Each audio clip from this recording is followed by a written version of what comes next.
এই মুক্তিযুদ্ধে অংশগ্রহণ করতে গিয়ে এদেশের মানুষকে নানানভাবে নির্যাতন নিপীড়নের শিকার হতে হয়েছে। আওয়ামী ফ্যাসিবাদের দ্বারা লাঞ্ছিত হতে হয়েছে, গুম খুনের শিকার হতে হয়েছে। তারই ধারাবাহিকতায় গণ অধিকার পরিষদের সংগ্রামী সভাপতি, এই দ্বিতীয় মুক্তিযুদ্ধের অন্যতম মহানায়ক ডাকসুর সাবেক ভিপি নুরুল হক নূরকে প্রায় 3 দিন এই সরকারের রাষ্ট্রীয় বাহিনী গুম করে রেখেছিল। এরপরে যখন এদেশের জনগণ নুরুল হক নূরের গুমকে কেন্দ্র করে সোচ্চার হলো, আমরা যখন প্রতিবাদ মুখর হলাম, তখন ডিবির মাধ্যমে তাকে কোর্টে তোলা হলো। কিন্তু এর আগে তাকে কোথায় রেখেছিল? গতকাল নুরুল হক নূরের সাথে এই বিষয়ে আমার কথা হয়েছে। তিনি বলছেন যে ভাই, আমাকে একটা অন্ধকার রুমের মধ্যে রেখেছিল, আমি বলতে পারি না যে আমাকে কোথায় রেখেছিল। আপনারা দেখেছেন যে গতকাল ব্যারিস্টার আমান এবং ব্রিগেডিয়ার আজমি তারা সেই আয়না ঘর থেকে ফিরে এসেছে। এরকম হাজারো মানুষকে শেখ হাসিনা এরকম আয়না ঘর তৈরি করে বন্দী করে রেখেছিল। ঠিক একইভাবে গণ অধিকার পরিষদের সভাপতি নুরুল হক নূরকে এই শেখ হাসিনা, এই ফ্যাসিবাদ তারা গুম করতে চেয়েছিল, কিন্তু জনগণের প্রতিবাদের মুখে তারা সেটি পারেনি। আমরা তীব্র নিন্দা এবং প্রতিবাদ জানাই। প্রিয় সাংবাদিক ভাইরা, এদেশের মানুষ এখনো পর্যন্ত একটি সংকটময় মুহূর্ত পাড়ি দিচ্ছে। ইতিমধ্যে আমাদের আইনজীবী তিনি বলেছেন যে বিপ্লবের পরে আবার প্রতি বিপ্লব হওয়ার সম্ভাবনা থাকে। আমরা এখন দেখতে পাচ্ছি দেশের বিভিন্ন জায়গায় থানায় হামলা হচ্ছে, পুলিশের উপর হামলা হচ্ছে, এবং যারা আপনার আওয়ামী লীগের নিরীহ বা অন্য এরকম সাধারণ মানুষ তাদের উপরেও হামলা হচ্ছে। আমাদের কাছে এরকম বিভিন্ন জায়গা থেকে রিপোর্ট এসেছে যে চাঁদা দাবি করা হচ্ছে। কারা এগুলো করছে? এগুলো যারা করছে আমরা তাদেরকে বলতে চাই, আপনারা এই কর্মযজ্ঞ থেকে বিরত থাকুন। অন্যথায় গণ অধিকার পরিষদের নেতৃত্বে সারা বাংলাদেশে আমরা সংগ্রাম পরিষদ গঠনের মাধ্যমে আপনাদেরকে দাঁত ভাঙা জবাব দিব। আমরা দেশবাসীকে বলতে চাই, যারা এই লুটপাটের সাথে জড়িত, যারা পুলিশের উপর হামলা করছে, থানায় হামলা করছে, আপনাদের কাছে তথ্য থাকলে গণ অধিকার পরিষদের নেতৃবৃন্দের কাছে আপনারা সেই তথ্য সরবরাহ করুন। আমরা ওই সকল অপরাধীদেরকে অবশ্যই আমরা বিচারের মুখোমুখি করব ইনশাআল্লাহ। এবং একই সাথে আমরা বিভিন্ন জায়গায় দেখতে পাচ্ছি যে বিভিন্ন ব্যক্তিকে পিটিয়ে হত্যা করা হচ্ছে এবং তাদের লাশ বিভিন্ন জায়গায় ঝুলিয়ে রাখা হচ্ছে। আমরা এই রকম বাংলাদেশ দেখার জন্য এই দ্বিতীয় মুক্তিযুদ্ধে অংশগ্রহণ করি নাই। এই রকম বাংলাদেশ দেখার জন্য নুরুল হক নূর এরকম রিমান্ডে নির্মম নির্যাতনের শিকার হয়নি। নুরুল হক নূরকে তার হাত বেঁধে, তার পা বেঁধে, তার চোখ বেঁধে নির্মমভাবে এই ডিবি হারুনরা তাকে নির্মমভাবে নির্যাতন করেছে। এই রকম বাংলাদেশ আমরা চাই না। আমরা চাই জাতীয় ঐক্য এবং সংহতি, এবং সেখানে শান্তি শৃঙ্খলা থাকবে। দেশের জনগণকে সকলকে সাথে নিয়ে আমরা এই দেশকে এগিয়ে নিয়ে যেতে চাই। আমি এ পর্যায়ে গণ অধিকার পরিষদের পক্ষ থেকে আমাদের কিছু দাবি উত্থাপন করছি। প্রথমত, নির্বাচন কমিশন থেকে শুরু করে সাংবিধানিক প্রতিষ্ঠানগুলোকে সাংবিধানিক কমিটি গঠন করার মাধ্যমে সংস্কার করতে হবে, এবং দলীয় ও স্বজনপ্রীতির মাধ্যমে যে সকল কর্মকর্তাদেরকে প্রধান নির্বাচন কমিশনার থেকে শুরু করে এরকম বিভিন্ন সাংবিধানিক প্রতিষ্ঠানে যাদেরকে নিয়োগ দেওয়া হয়েছে, এই সকল কর্তা ব্যক্তিদেরকে চাকরিচ্যুত করতে হবে, এবং তারা যে অন্যায়ের সাথে জড়িত, যারা 14 সালে, 18 সালে, 24 সালে এই ধরনের অবৈধ নির্বাচন থেকে শুরু করে এই সরকারকে ক্ষমতায় রাখার জন্য বিভিন্নভাবে এজেন্ডা বাস্তবায়ন করেছে, তাদেরকে চাকরিচ্যুত করে তাদেরকে বিচারের মুখোমুখি করতে হবে। পুলিশ, র্যাব, বিজিপি, গোয়েন্দা সংস্থা সহ প্রশাসনের যারা গুম, খুন ও সাম্প্রতিক গণহত্যার সাথে জড়িত তাদেরকে চাকরিচ্যুত করে বিচারের মুখোমুখি করতে হবে। আমরা ইতিমধ্যে দেখতে পেয়েছি যে প্রশাসনের কতিপয় ব্যক্তিকে সরিয়ে দেওয়া হয়েছে। এই কতিপয় ব্যক্তিকে সরিয়ে দিলেই হবে না, এরকম হাজারো ব্যক্তি রয়েছে বিভিন্ন জেলা, উপজেলা এবং ঢাকা শহরে, তাদের প্রত্যেককে সরিয়ে দিতে হবে। অন্যথায় এরা যদি প্রশাসনে থেকে যায়, তাহলে আমরা যে রাষ্ট্র সংস্কারের কথা বলছি সেই রাষ্ট্র সংস্কার কখনোই সম্ভবপর হবে না। আয়নাঘর সহ যে সকল জায়গায়, যে সকল বন্দিশালায় ভিন্নমতের মানুষকে গুম করা হয়, এই বন্দিশালাগুলোকে ধ্বংস করতে হবে এবং বিশ্ববিদ্যালয়গুলোতে দলীয়ভাবে নিয়োগপ্রাপ্ত ভিসি প্রক্টরদেরকে সরিয়ে দিতে হবে। বিশ্ববিদ্যালয় এবং একই সাথে কলেজ সহ সকল শিক্ষা প্রতিষ্ঠানে ছাত্র সংসদ চালু করতে হবে, শিক্ষার পরিবেশ সুন্দর রাখতে হবে এবং শিক্ষার্থীদেরকে তাদের অধিকার চর্চার সুযোগ দিতে হবে। এই সরকারের আমলে অবৈধ ও অন্যায়ভাবে প্রমোশন পাওয়া সুবিধাভোগী সকল সচিব এবং সরকারি কর্মকর্তাদেরকে চাকরিচ্যুত করতে হবে। নতুন যে সকল রাজনৈতিক দল আমরা নিবন্ধনের জন্য আবেদন করেছিলাম, আমরা সেই তালিকায় 2 নম্বরে ছিলাম, গণ অধিকার পরিষদ সহ অন্যান্য কয়েকটি দল, আমাদেরকে নিবন্ধন দেওয়া হয়নি। এই সকল দলকে অনতিবিলম্বে নিবন্ধন দিতে হবে। আওয়ামী লীগ এবং একই সাথে জাতীয় পার্টি এছাড়া যে 14 দলীয় জোট ছিল, এই যে ফ্যাসিবাদ এবং ফ্যাসিবাদের দোসর আওয়ামী লীগ, জাতীয় পার্টি থেকে শুরু করে এই সকল ফ্যাসিবাদের দোসরদের রাজনীতি বাংলাদেশে আইন করে নিষিদ্ধ করতে হবে। সংবিধান সংস্কারের জন্য সংসদীয় সংশোধন বিষয়ক কমিটি গঠন করে দিতে হবে। অর্থাৎ যে সংবিধান আওয়ামী লীগ তার ক্ষমতা দখল করার জন্য তার মতন করে তৈরি করেছিল, এই সংবিধান বাংলাদেশের জনগণের সংবিধান হতে পারে না। এই সংবিধানকে অনতিবিলম্বে সংশোধন করে নতুন সংবিধান তৈরি করতে হবে। প্রধান বিচারপতি সহ হাইকোর্ট ও আপিল বিভাগের সকল বিচারপতিকে পদত্যাগ করতে হবে এবং সুপ্রিম জুডিশিয়াল কাউন্সিল গঠনের মাধ্যমে নতুনভাবে হাইকোর্ট বিভাগে, আপিল বিভাগে বিচারক নিয়োগ দিতে হবে। নিম্ন আদালতে যারা সেখানে বিচারিক কার্যক্রম পরিচালনা করে, ওই জায়গাটা ঢেলে সাজাতে হবে। এই সরকারের আমলে অন্যায়ভাবে আটককৃত সকল রাজবন্দীদের মুক্তি দিতে হবে এবং সাম্প্রতিক সময়ে সকল শিক্ষার্থী, রাজনৈতিক নেতৃত্ব সহ যারাই নিরীহ সাধারণ মানুষ যারাই গ্রেপ্তার হয়েছে, তাদেরকে অনতিবিলম্বে মুক্তি দিতে হবে এবং এই সকল মামলা প্রত্যাহার করতে হবে। কোটা সংস্কার আন্দোলন 2018 এবং কোটা সংস্কার আন্দোলন 2024, এই দুটি আন্দোলনে যে সকল মামলা করা হয়েছিল, সেই মামলায় এখনো পর্যন্ত আমি সহ আমার পাশে আমাদের সহযোদ্ধা মশিউর রহমান আছে, আমাদেরকে প্রতিনিয়ত হাজিরা দিতে হচ্ছে। আজকেও হাজিরা ছিল। আমরা অনতিবিলম্বে এই মামলা প্রত্যাহার দাবি করছি। কোটা সংস্কার আন্দোলন 2024কে কেন্দ্র করে প্রায় 5 শতাধিক সাধারণ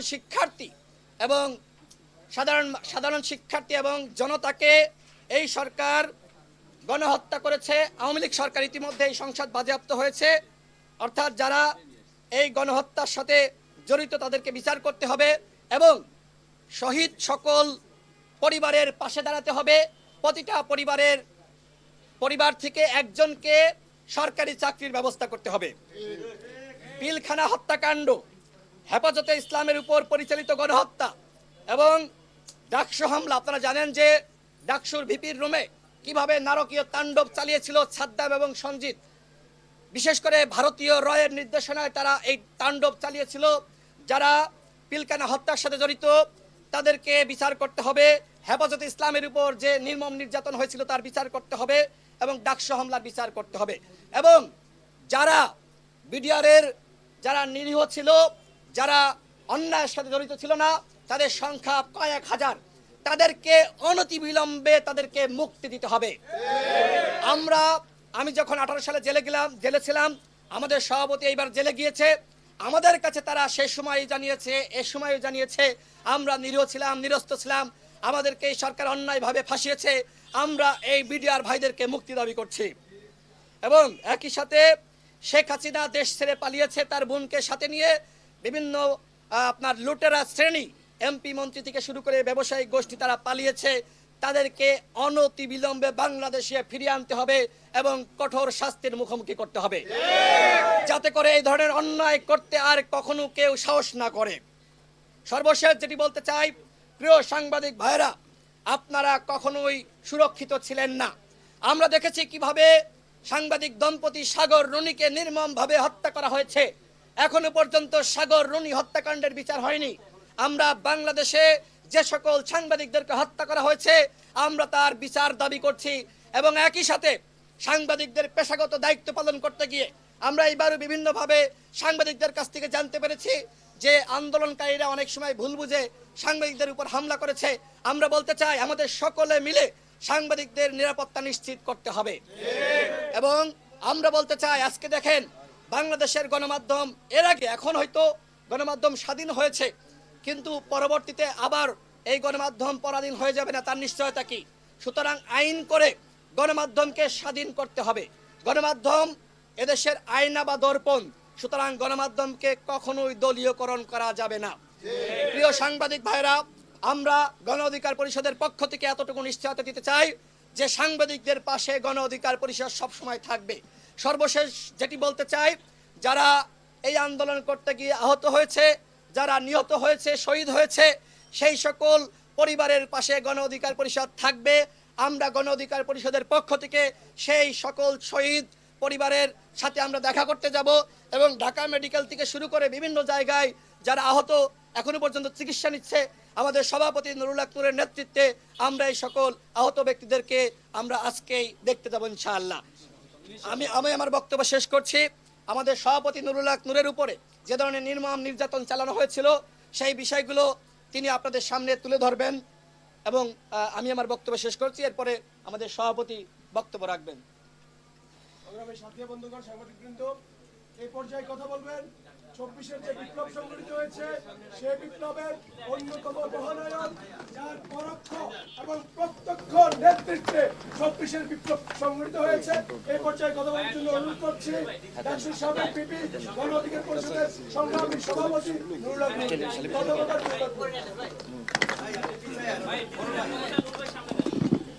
ওকে ওকে ডান। যমুনা টিভি ডান, উপরে দেন, টেলিভিশনগুলো উপরে দেন। সবই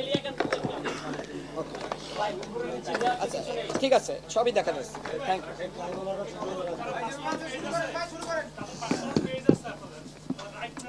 আচ্ছা, ঠিক আছে, থ্যাংক ইউ। পরে এটা পরে বলে আজানটা একটু শেষ হোক, তারপরে বলি। হ্যাঁ, শেষ হয়ে গেছে, শেষ হয়ে গেছে। আচ্ছা, ওকে।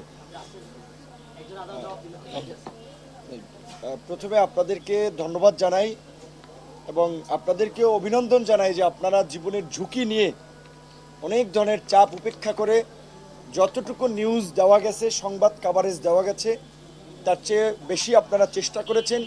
এটা আমরা ব্যক্তিগতভাবে দেখেছি, শুনেছি এবং আমরা জানি। কতিপয় সাংবাদিক হয়তো আপনার পদলেহন করে পয়সা প্লটের জন্য নিজেকে বিকিয়ে দিতে পারে, কিন্তু অধিকাংশ সাংবাদিক সমাজ এই পরিস্থিতির মধ্যেও তারা দেশের মানুষের পক্ষে ছিল। সেই জন্য দেশবাসী, আন্দোলনকারী ছাত্র জনতার পাশাপাশি সাংবাদিক ভাই বোন যারা রাজপথে থেকে জীবনের ঝুঁকি নিয়ে নিউজ কাভারেজ করেছে তাদেরকে একটা বিশেষ ধন্যবাদ না দিলে আসলে এটা অন্যায় হবে। সেজন্য আপনাদেরকে একটা বিশেষ ধন্যবাদ জানাচ্ছি এবং আল্লাহর কাছে শুকরিয়া জ্ঞাপন করছি যে আপনাদের সামনে এসে কথা বলতে পারার জন্য। আমি আজকের বা রাজনৈতিক বিষয়ের পাশাপাশি আমি আমার সাথে ঘটে যাওয়া দু একটি কথা একটু আপনাদের সাথে শেয়ার করতে চাই, যে এই কারণে যে আয়নাঘরের গল্প আপনারা শুনেছেন, এক একজনের সাথে কিন্তু এক এক রকমের আচরণ করা হয়। আমাকে 18ই জুলাই ভোর রাতে বা মধ্যরাতে 3টা কি 3:30টার দিকে আমাকে তুলে নিয়ে যাওয়া হয়। আমি তো আমার ছোট বাচ্চা আমার কাপড়ে প্রস্রাব করে দিয়েছিল, আমার কাপড়টা ভিজা। আমি বলেছিলাম যে ভাই আমি কাপড়টা চেঞ্জ করে যাই। চিলে যেমন স্বীকার করে ঠিক অমনিভাবে গেঞ্জি এখানে আমাকে একেবারে চ্যাংদোলা করে আমাকে টেনে হিঁচড়ে নিচে নামালো। আমার বাচ্চা প্রস্রাব করা কাপড়টা পর্যন্ত আমাকে চেঞ্জ করতে দিল। আমার পায়ের জুতাটা পর্যন্ত আমাকে নিতে দেয় নাই। কিন্তু গাড়িতে উঠেই এই জম টুপি বলে যেটা, কালো টুপি পরাইলো, হাই সাউন্ডে মিউজিক গাড়িতে, অর্থাৎ যেন আশপাশের কোনো শব্দ টব্দ আমি শুনতে না পাই। তারপরে রাতেই নিয়ে গেল, নিয়েই চোখ মুখ বেঁধে জিজ্ঞাসাবাদ এবং সেই সাথে অমানবিক, মানে বলতে পারেন যে আপনার অমানবিক মারধর করে। এক পর্যায়ে আমার শরীরে কাঁপুনি চলে আসে, আমার মুখ দিয়ে লালা বের হয়ে যায়। তারপরে তারা ডাক্তার আনে। তাদের সিস্টেম কতটুকু মানে মানসিক নির্যাতন করার জন্য উন্নত সিস্টেম, এই নির্যাতনের পরে তার ডাক্তার আনে, ডাক্তার চোখ বাঁধা আমাকে ইনজেকশন দেয়। আমি ইনজেকশন দেয় কিসের ইনজেকশন, এটা কি ভালো না মন্দ, না এর সাথে কোনো জীবাণু ঢুকিয়ে দিচ্ছে, আমি তো জানি না। আমি চোখটা কাপড়টা একটু সরিয়ে ভদ্রলোককে দেখার চেষ্টা করেছিলাম, সে খাপ করে আমার হাত ধরে ফেলছে। ওনারে কথা বলতে বলতে জিজ্ঞেস করলাম, উনি বলে আমাকে মাঝে মাঝেই এরকম আনে। তারপরে রাতে ঘুমেই পড়ি, সকালবেলা খাবার দেয় অন্ধকার ঘরেই। একটা ছোট্ট মহসিন হল, ঢাকা বিশ্ববিদ্যালয়ে যারা গেছেন, নিচে যে সিঙ্গেল রুমগুলো থাকে ওই রকমের একটা রুম, রুমের মধ্যে বাথরুম, লাইট নেই, খাবার দিছে মোমবাতি জ্বালাইয়া, দিনের খাবার না রাতের খাবার আমি জানি না। তারপর আবার জিজ্ঞাসাবাদের জন্য সকালবেলা খাওয়ার পরে নিয়ে গেল, সেখানেও মারধর করা হলো। কারণ হচ্ছে আমি নাহিদ এবং সার্জিসের সাথে ফোনে আলোচনার পরে ওদেরকে বলেছিলাম যে এই 8 দফা দেওয়া যায়। তখন বলছিল যে ভাই আপনি একটু লিখে পাঠান। আমি মেসেজ করে পাঠাইছি। এইটা আমার একটা বড় অপরাধ ছিল যে আমি কেন 8 দফার মধ্যে ওবায়দুল কাদেরের পদত্যাগ, স্বরাষ্ট্রমন্ত্রীর পদত্যাগ, প্রধানমন্ত্রীকে ক্ষমা চাইতে হবে সেটা বললাম। এবং নাহিদ সার্জিসদের সাথে, আসিফ সহ আসলে ছাত্র নেতৃবৃন্দের সাথে বৃহস্পতিবার দিনই আমাদের ভাই একটু দয়া করে থামেন। এটা কি ঢুকানো জরুরি ভাই? এটা কি ঢুকানো জরুরি? চুপ থাকেন একটু, আমাদেরকেও পিছনে ঢুকবেন না, পিছন থেকে ওইগুলো বাইরে রাখেন। তো আমি ওদের সাথে আলোচনা করে আমরা বলেছিলাম যে বৃহস্পতিবার দিন যেভাবে সারা দেশে নির্বিচারে গুলি করে মানুষ হত্যা করা হচ্ছে, শুক্রবারও করা হচ্ছে, কাজে এখন সরকারের পতন ছাড়া আমাদেরও মুক্তি নেই, জাতিরও মুক্তি নেই। কাজী নির্বিচারে গুলি, শান্তিপূর্ণ সমাবেশে নির্বিচারে গুলি চালিয়ে ঘাতক সরকারের পদত্যাগই এখন গণদাবি। এটা তো ওভার ফোনে আলোচনা করতেছিলাম, যেহেতু হোয়াটসঅ্যাপ বন্ধ, এই কনভারসেশনগুলো তাদের ছিল। এই কারণে বিশেষ করে আমাকে বেশি টর্চার করেছিল। এবং ওই দিন নাহিদকেও নিয়ে এসেছিল, আমাকে চোখ খুলে দিয়ে নাহিদকে দেখছে যে এই কিন্তু নাহিদ, দুইটারই ক্রসে দিয়ে দেবো। নাহিদের হয়তো আমাকে দেখাইছে চোখ বেঁধে, ওকে ও বুঝতে পারেনি, আমি বুঝতে পারিনি, কিন্তু আমাদেরকে যে ক্রসে দিয়ে দেবে এরকমভাবে, যে কত শত শত মানুষ ক্রস ফায়ারে দিয়ে দিচ্ছে, চোখ মতো 2-1টা দিলে কী হবে, তাদের আচরণটা এরকম ছিল। তারপরে আমাকে শুক্রবার দিন নিয়ে সারাদিন, শনিবার দিন পুরো ডে, রবিবার দিন আমাকে 11টার দিকে কিন্তু ডিবি কার্যালয়ে দেওয়া হয়। তখন আমি ঘুরিয়ে পুলিশের পায়ে ভর দিয়ে ডিবি কার্যালয়ে আসি। ডিবি কার্যালয়ে ওখানে এডিসি অ্যাডমিন ছিল শাহিন শাহ। কতটা পাষণ্ড! মুক্তিযুদ্ধের সময় আমরা শুনেছিলাম ধর্ষণ করছে, মায়েরা নাকি মেয়েদের বলছে বাবা তোমরা একটু একজন একজন করে আসো, ছোট্ট মেয়ে আমাকে একবার দুপুরে ঝুলাইয়া শরীরে পায়ে মারলো।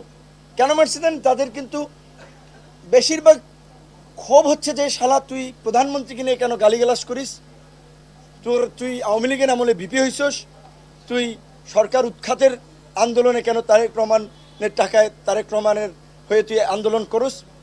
এই ল্যাঙ্গুয়েজ মানে প্রফেশনাল কোনো খুব জিজ্ঞাসাবাদ না, জিজ্ঞাসাবাদ যা করেছে।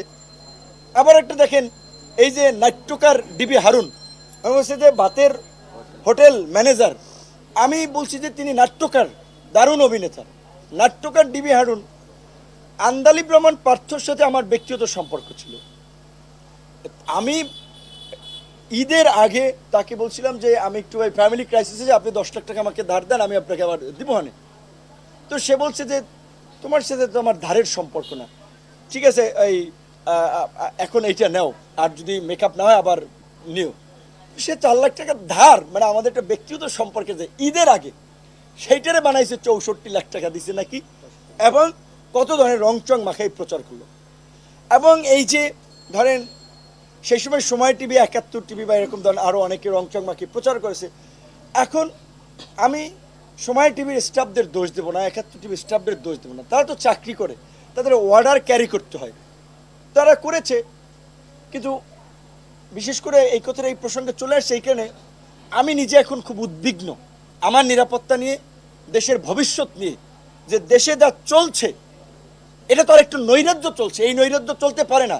এখনই মার্কেট দখল, বিল্ডিং দখল, টিভি চ্যানেল দখল, লঞ্চঘাট দখল, খেয়াঘাট দখল, মিল ফ্যাক্টরি দখল। এই যে কোন বাংলাদেশ? এই বাংলাদেশের জন্য কি আমরা বিপ্লব করেছি? আজকে আমরা তরুণরা এই যেখানে বসে আছে যারা 18 সালে কোটা সংস্কার আন্দোলন করার কারণে মাইরে ককটেল দিয়ে তারে বলছে বিপিনুরা রাশেদ তারে এই ককটেল মিছিলে মারার জন্য দিয়েছে। প্রত্যেকটা এই শাকিলের মতো মানুষকে র্যাব আপনার অপহরণ করে নিয়ে গেছিল। অনেক এই যে তরুণরা, আমরা যে 18 সালে কোটা সংস্কার আন্দোলন শুরু করে আমরা যখন বুঝতে পেরেছি যে কোটা একটা চাকরির ক্ষেত্রে একটা পয়েন্ট, রাষ্ট্র সংস্কার না হলে আমাদের মুক্তি নাই, তাই কিন্তু আমরা দেখেছেন আপনারা কোটা সংস্কার আন্দোলনের পরপরই আমরা রাষ্ট্র সংস্কারের জন্য এই গণ অধিকার পরিষদ নামক তারুণ্যের নতুন ধারা রাজনৈতিক দল, জনতার অধিকার আমাদের অঙ্গীকার, আমাদের অঙ্গীকার দেশ হবে জনতার, এই স্লোগানকে ধারণ করে আমরা এই দলটা গঠন করি। আমরা যদি 18-র পরে এই 24-এর যদি নির্বাচনে অংশগ্রহণ করতাম, অনেকের এমপি হওয়ার মতো আপনার ট্যাক্স ফাইল ছিল না, অনেকের বয়স হয় নাই, তাহলে আমরা কেন জীবন দিচ্ছি, আমরা কেন সংগ্রাম করছি? এই যে এই আন্দোলনে ছাত্র অধিকারের কমিউনিটি কলেজের সহসভাপতি, কদমতলী থানার যুগ্ম সদস্য সচিব শহীদ হলো, এই চট্টগ্রামে, রংপুরে, অনেকে, সারা দেশে তো শহীদ হয়েছে অসংখ্য মানুষ। কিন্তু আমি বলছি আমরা কেন লড়াইটা করছি? ছাত্র জনতা, রাজনৈতিক দল তো 17 বছরে এই ফ্যাসিবাদের পতন ঘটাতে পারে নাই, ছাত্র জনতা, আম জনতা পতন ঘটিয়েছে। আর এখন আরেক দল লোক লুটপাট শুরু করে দিয়েছে। আমরা হুঁশিয়ারি দিয়ে উচ্চারণ করতে চাই, এই আওয়ামী ফ্যাসিবাদকে, এই 17 বছরের ফ্যাসিবাদকে আমরা উৎখাত করেছি। আজকের এই নব্য লুটপাটকারীদেরকেও আমরা কিন্তু বাংলার মাটিতে, যে যা লুটপাট করেছেন, যেখান থেকে লুটপাট করেছেন সেখানে রেখে যাবেন। এবং বিশেষ করে আমি অনতিবিলম্বে মহামান্য রাষ্ট্রপতিকে বলবো, আজকের মধ্যে অন্তর্বর্তীকালীন সরকারে কারা কারা থাকবে সেই বিষয়ে লিখিত সিদ্ধান্ত জানিয়ে দিন। অন্তর্বর্তীকালীন সরকার গঠন না হওয়াই কিন্তু আইন শৃঙ্খলা পরিস্থিতি এখন নিয়ন্ত্রণে নেই। একটা নৈরাজ্য চলছে, গার্মেন্টস জ্বালিয়ে দিচ্ছে, সোয়েটার ফ্যাক্টরি জ্বালিয়ে দিচ্ছে, ওষুধ কোম্পানি জ্বালিয়ে দিচ্ছে। এই ঔষধ কোম্পানিতে তো হাজার হাজার মানুষ কাজ করে, এই গার্মেন্টস ফ্যাক্টরিতে তো হাজার হাজার মানুষ কাজ করে। ওই ফ্যাক্টরি ধ্বংস হলে, পুড়ে গেলে ওই যারা কাজ করে শ্রমিকদের কি হবে? এই মানুষের রুটি রুজির কি হবে? তো কাজেই আমি বিশেষ করে আইন শৃঙ্খলা বাহিনীর যারা মাঠে আছেন, সেনাবাহিনী সহ তাদেরকে বলবো, আম জনতার সাথে সমন্বয় করে, আম জনতার প্রতিনিধি নিয়ে এই সমস্ত অগ্নিসংযোগ, নাশকতা, লুটপাট যারা করছে তাদেরকে আপনারা রুখে দেন। আমরা সব ধরনের সহযোগিতা করব। আমরা একটা দৈত্য দানব হটাইয়া আর একটা দৈত্য দানবকে ক্ষমতায় আনার জন্য, সরকারে বসানোর জন্য জীবন দেই নেই। এই দেশের ছাত্র যুবক তরুণদের রক্ত অনেক ঝরেছে, 52-তে ঝরেছে, 62-তে ঝরেছে, 69-এ ঝরেছে, 71-এ ঝরেছে, 90-এ ঝরেছে। গত 17 বছরে সাবেক কোনো এমপি, সাবেক কোনো মন্ত্রী, কোনো আমলা রাজপথে পুলিশের গুলিতে মারা যায় নাই, ওইভাবে গুম হয় নাই। সাধারণ মানুষ, সাধারণ কর্মী তারা গুলি খেয়েছে, রক্তাক্ত হয়েছে, জীবন দিয়েছে। কাজী এই যে এই বিপ্লবের পরে যে নতুন সরকার ব্যবস্থা, নতুন রাষ্ট্র ব্যবস্থা, সেখানে আম জনতার, জনগণের চাওয়া পাওয়ার প্রতিফলন থাকতে হবে। আমরা যারা এই প্রজন্মের রাজনীতি করি, কোটা সংস্কার থেকে এই রাষ্ট্র সংস্কারের আন্দোলন করেছি, এই স্বপ্ন বাস্তবায়ন না হওয়া পর্যন্ত আমরা সদা জাগ্রত আছি। এবং আমাদের অনুসারীদেরকে আমরা পরিষ্কারভাবে বলতে চাই, যার বিরুদ্ধে একটা ব্লেড কিংবা 2 টাকার সুতাও যদি লুটপাটের অভিযোগ পাওয়া যায়, তাকে আমরা নিজের আইন শৃঙ্খলা বাহিনীর হাতে তুলে দেব। একইভাবে সারা দেশে গণ অধিকার পরিষদ, অন্যান্য রাজনৈতিক দল, যারা বিরোধী রাজনৈতিক দল, তাদেরকে অনুরোধ করব, আপনারা নেতা কর্মীদেরকে শান্ত করুন। কারা কি করছে ইতিমধ্যেই কিন্তু সমস্ত ডেটা আমাদের কাছে চলে আসছে, সাংবাদিকরা জানে এই লুটপাট নৈরাজ্য চলতে দেব না, আমরা দেব না, আমরা পরিষ্কারভাবে বলছি। কাজে এত পুলকিত হওয়ার কিছু নাই। কিন্তু মহামান্য রাষ্ট্রপতি মহোদয়কে বলবো, এই যতক্ষণ পর্যন্ত না সরকার গঠন না হয়, উপদেষ্টারা নির্দিষ্ট দায়িত্ব বন্টন না হয়, ততক্ষণ পর্যন্ত আইন শৃঙ্খলা পরিস্থিতি নিয়ন্ত্রণে আসবে না। এই উপদেষ্টা পরিষদ গঠন করেই বিভিন্ন জায়গায় রাজনৈতিক দল, নাগরিক সমাজ, গণমাধ্যম কর্মী সকলের সমন্বয়ে জেলায় জেলায়, উপজেলায় উপজেলায় কমিটি করে এলাকার পরিবেশ রক্ষা করতে হবে। এই যে আন্দোলন করেছে আমাদের ছাত্র তরুণ, স্কুল পড়ুয়া শিক্ষার্থীরা, কলেজ পড়ুয়া শিক্ষার্থীরা, বিশ্ববিদ্যালয় পড়ুয়া শিক্ষার্থীরা, কয়েকদিন পরে শিক্ষা প্রতিষ্ঠান খুলে দিলে তারা অনেকে ক্লাসে ফিরে যাবে। তাদের তো বছর বছর একেবারে আন্দোলন করা, রাজপথে থাকা সম্ভব নয়। কাজে এইখানে গণমাধ্যমের একটা কিন্তু গুরুত্বপূর্ণ ভূমিকা রাখার সুযোগ তৈরি হয়েছে। আপনাদেরকে এইবার আপনাদের পেশাদারিত্ব দেখাতে হবে, আপনাদের প্রফেশনালিজম দেখাতে হবে, আপনাদের সেই ফ্রিডম, অবাধ স্বাধীনতা আল্লাহর রহমতে এখন আপনাদের আছে। কাজে আপনারা এইগুলো তুলে ধরবেন।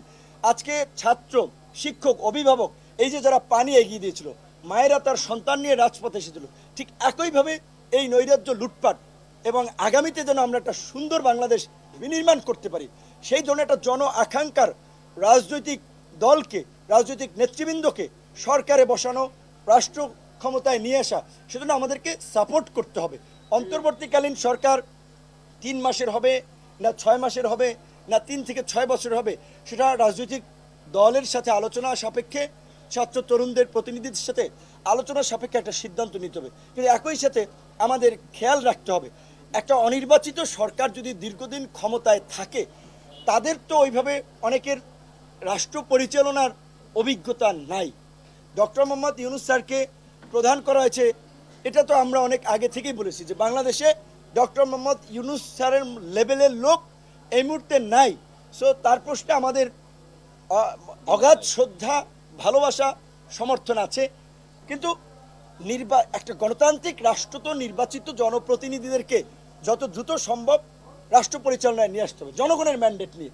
এখন আমরা মনে করি যে 3 থেকে 6 মাসের মধ্যে, 3 থেকে 6 মাস মেয়াদে একটা অন্তর্বর্তীকালীন সরকার হতে পারে। সেটা যদি রাজনৈতিক সকল দল, ছাত্র জনতা আরও কম বেশি সমর্থন করে, সেখানে আমাদের মতামত থাকবে।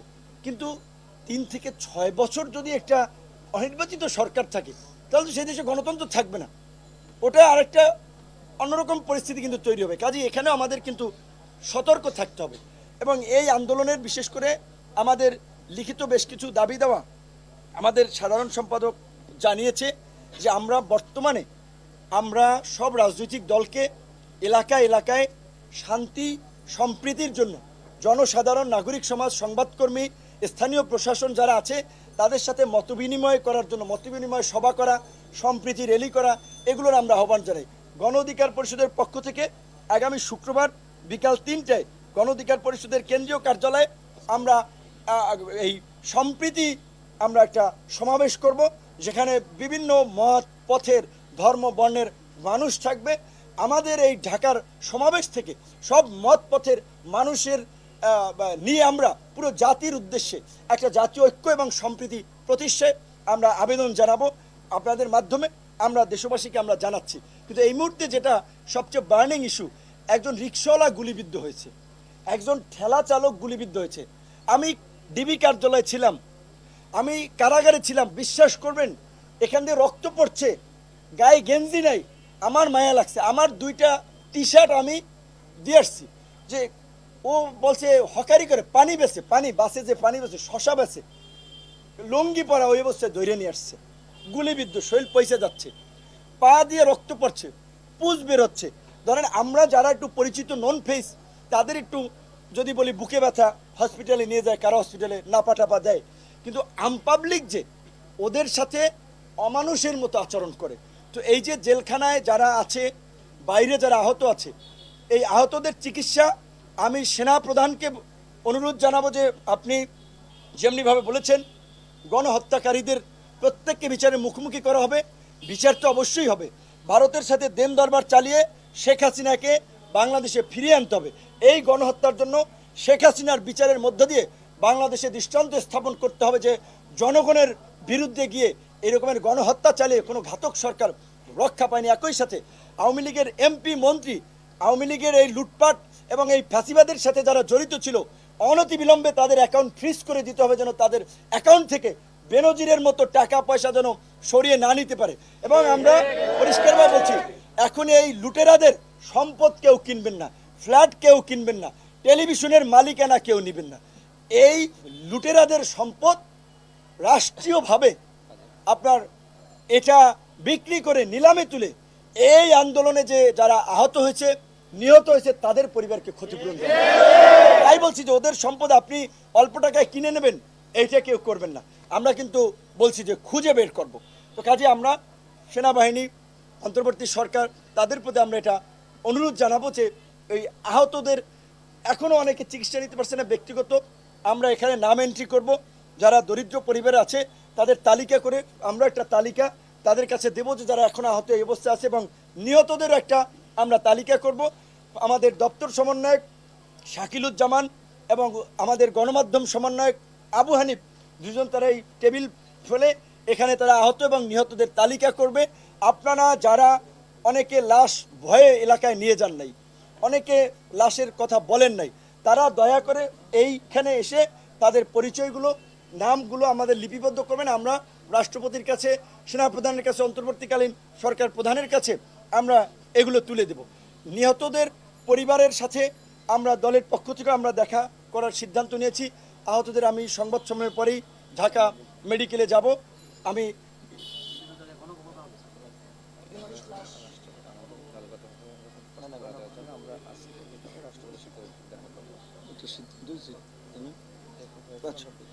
আমরা আমরা যেটা বিশেষ করে এই মুহূর্তে গুরুত্বপূর্ণ যে বিষয়টা একটু বলে, আমাদের সভাপতি নুরুল হক নূর তিনি কারাবন্দী ছিলেন, যে কারণে আসলে রাষ্ট্রপতির সাথে সংলাপে আমি উপস্থিত হয়েছিলাম। তো আমরা দলগতভাবে আমরা একটি প্রস্তাবনা, এই যে অন্তর্বর্তীকালীন সরকার গঠিত হবে, সেজন্য আমরা দলগতভাবে আমাদের সভাপতি সহ আমরা একটি প্রস্তাবনা দেওয়ার জন্য আমরা রাষ্ট্রপতির সাথে আমরা বৈঠকে বসবো।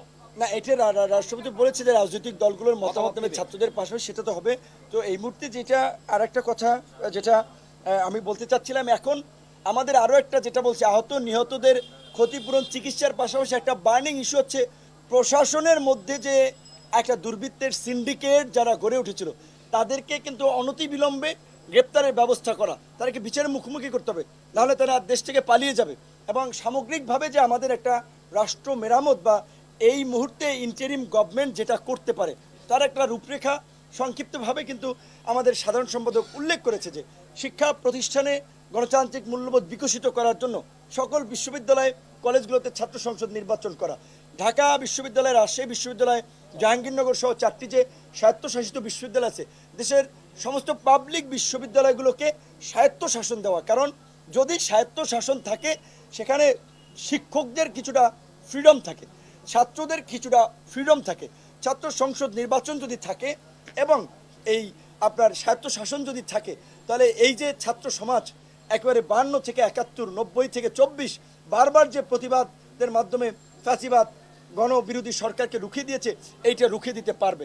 এবং এখন এই নির্বাচন কমিশন, বিচার বিভাগ, দুর্নীতি দমন কমিশন, এটা কিন্তু সংস্কার করতে হবে। এই যে 16 লক্ষ কোটি টাকা দেশের গত 15 বছরে পাচার হয়ে গেছে, এই পাচারকৃত অর্থ ফিরিয়ে আনতে হবে, দেশের উন্নয়নের কাজে লাগাতে হবে। দেশের মেধাবী সন্তানরা যারা এই দেশে মূল্যায়ন না পেয়ে দেশত্যাগ করে চলে গিয়েছেন, তাদের সাথে যোগাযোগ করে আমরা এই রাষ্ট্র পুনর্গঠনে তাদেরকে দেশে এসে এখন দায়িত্ব নেওয়ার আমরা আহ্বান জানাবো। ডক্টর মোহাম্মদ ইউনূসের মতো একজন প্রোগ্রেসিভ, লিবারেল, এতটা broad minded, internationally well known, well connected এইরকম একজন ব্যক্তি আমরা পেয়েছি। এটা আমাদের দেশের জন্য যে একটা কত বড় সম্পদ। তো কাজী তার হ্যান্ডস লাগবে, তার হেল্পিং হ্যান্ডস লাগবে এই রাষ্ট্রকে মেরামত করার জন্য। সুতরাং আমি আমাদের দেশের যারা বংশোদ্ভূত সন্তানেরা বাইরে আছেন, ইঞ্জিনিয়ার, ডাক্তার, প্রকৌশলী, যারা বিভিন্ন সেক্টরে গুরুত্বপূর্ণ দায়িত্ব পালন করছেন, তাদেরকে বলবো বাংলাদেশ, আপনার মা মাটি আপনাকে ডাকছে। এই বাংলাদেশকে নতুন করে বিনির্মাণ করতে হবে। নয়া রাষ্ট্র ব্যবস্থার জন্য রাজনৈতিক সমঝোতার প্রয়োজন হবে। অবশ্যই রাজনৈতিক দলগুলো সেই সমঝোতার আলোকে, আপনারা জানেন যে এই গত নির্বাচনের আগে আপনারা একটা 31 দফা রূপরেখা দিয়েছে। এবং আমাদের প্রবাসী ভাই বোনদের প্রতি আমি একটা জিনিস আহ্বান জানাবো, এখন এটা জনগণের সরকার হবে। ইন্টারিম গভর্নমেন্ট হইলেও আমাদের সমস্ত রাজনৈতিক দলের সমর্থন আছে। কাজে এই যে দেশের যে ইকোনমির যে আপনার বেহাল দশা, এখন থেকে আপনারা প্রত্যেকটা পয়সা পাঠাবেন ব্যাংকিং চ্যানেলে, রেমিটেন্সের মাধ্যমে এখন আমাদের অর্থনীতি সচল করতে হবে। একই সাথে আমি এই কারাগারে রিমান্ডে যাওয়ার আগে একটা দুঃখজনক ঘটনা আমরা শুনেছিলাম। আপনারা জানেন দুবাইয়ে আমাদের প্রবাসী বাংলাদেশিরা এই যে বাংলাদেশে আমাদের ছাত্র ভাইদেরকে যে হত্যা করা হচ্ছিল এর প্রতিবাদ করে ঘরোয়াভাবে একটা প্রোগ্রাম করে সম্ভবত 57 বাংলাদেশি সহ বেশ কয়েকজনকে আপনার কারাদণ্ড দিয়েছে বিভিন্ন মেয়াদে। তো আমরা সেখানে দুবাইয়ের যারা দূতাবাসে আছেন, বাংলাদেশের অন্তর্বর্তীকালীন সরকার অবশ্যই সেই আমাদের প্রবাসী বীর মুক্তিযোদ্ধা যারা এই দ্বিতীয় মুক্তিযুদ্ধের জন্য ত্যাগ স্বীকার করতে গিয়ে সেই কারাগারে আপনার বিদেশের কারাগারে বন্দী হয়েছেন, তাদের মুক্তির জন্য ব্যবস্থা করতে হবে। প্রবাস থেকে যারা আমাদের এই আন্দোলন সংগ্রামে উৎসাহ জুগিয়েছেন, সহযোগিতা করেছেন, গণতন্ত্রের পক্ষে মানবাধিকারের পক্ষে জোরালো ভূমিকা রেখেছেন, বিশেষ করে বেশ কয়েকজন সাংবাদিকের নাম না বললেই নয়, জুলকার নাইম, সাহের, নাগরিক টিভি টিটু, কনক সরার, শাহেদ আলম, এরকম আরও অনেকে, মাফ করবেন যে সবার নাম না বলতে পারে কারণ এই মুহূর্তে মনে আসছে না। তো এই সমস্ত হিরোদেরকে, তারা দেশের বাইরে থেকেও যে বাংলাদেশের জনগণের পক্ষে যে অবস্থান নিয়েছে তাদেরকে আমরা পুরস্কৃত করব।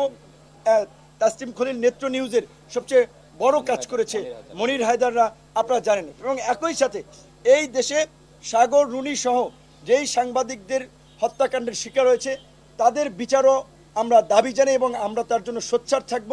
যেসব সাংবাদিকরা এই সরকারের গত 17 বছরে ক্ষতিগ্রস্ত হয়েছেন, অনেকের আমরা জানি দেশে থাকতে পারে, সম্পদ কেড়ে নিয়েছে, তাদেরও আমরা পাশে থাকব।